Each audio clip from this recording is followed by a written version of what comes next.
is Vanessa. I am the co-founder of Nona, Kalani's and the Jamu bar. And my family background, we come from a lineage of Jamu producers, Jamu makers since the 1900s.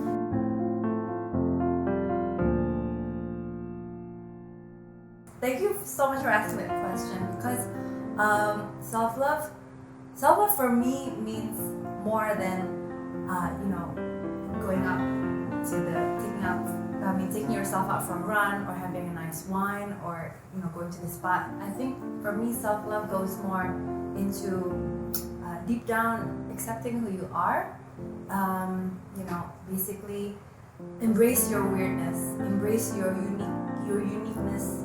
What makes you so special on this earth? Why are you here? I think self-love is a journey that we get to every point in our lives. And every few years, sometimes I feel I don't know who I am, or some girls or some women, they lost themselves. They really don't know who they are. At a certain point, they lose themselves. And so self-love always comes there, always ask you that question, who are you? What do you love to do? Who you are?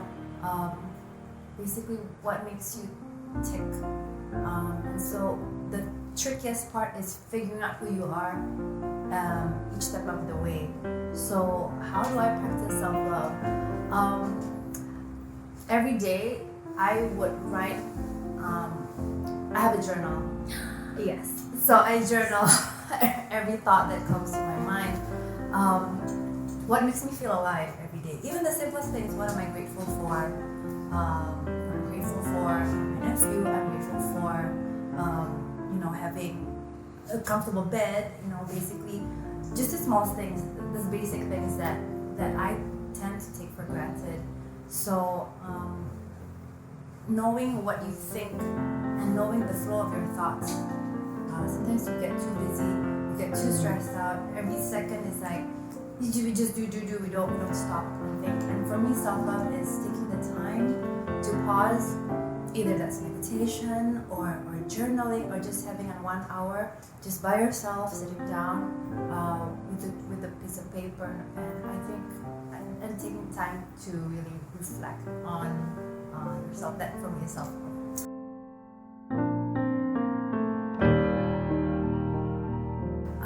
So for me, well-being, when I was in my 20s, it's fitness, it's physique. I have to be on top of my game. I ran a complete marathon. I joined so many different half marathons that I almost injured myself. Jadi I spent so much time at the gym that I forgot what was going on in my head.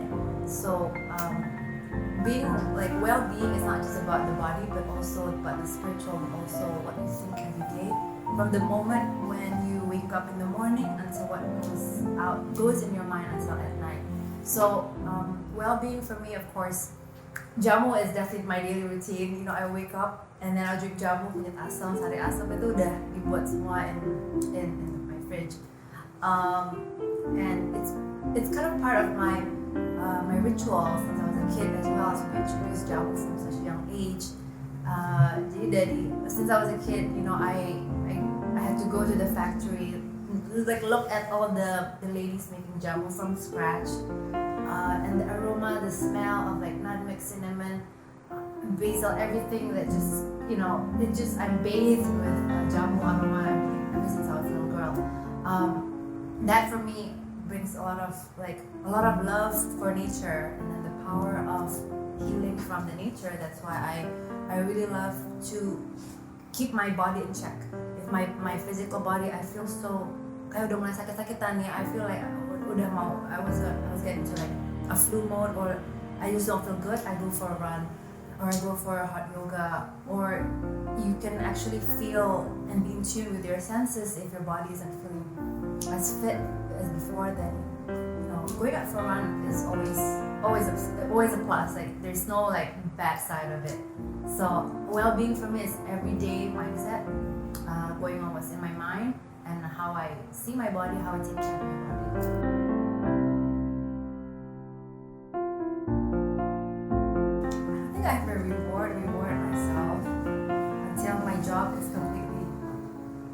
done, finished. But when I do reach that phase, I would go to an art museum, or I would go out and just find a nice gallery and literally just sit there for hours, and just take myself out for a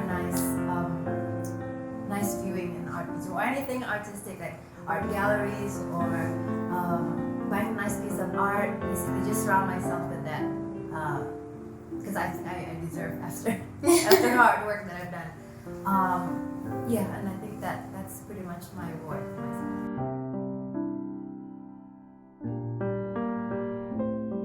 Important tip. Well, before I go to bed, I keep this empty jar beside my bed.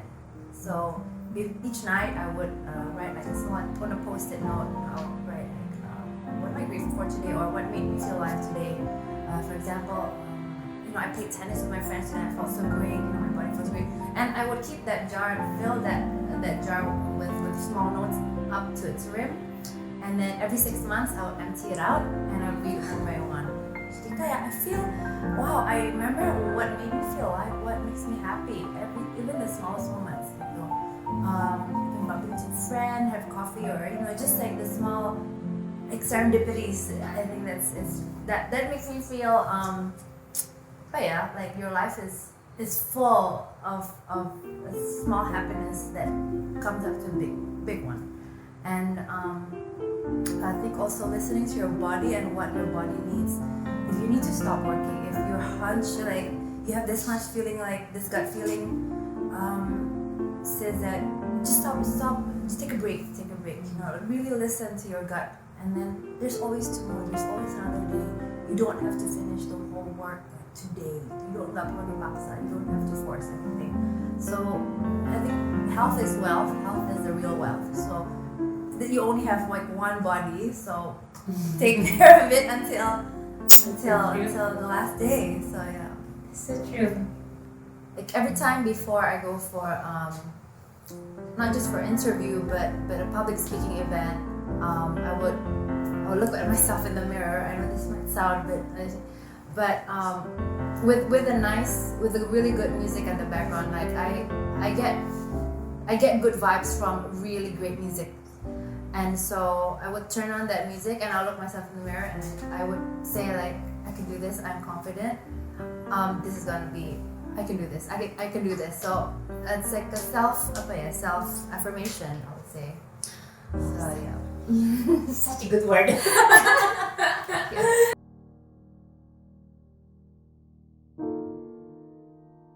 To all the strong women out there, from me to you, my message to you is that everything that you need in this life is already inside of you. So just go get out there and grab it.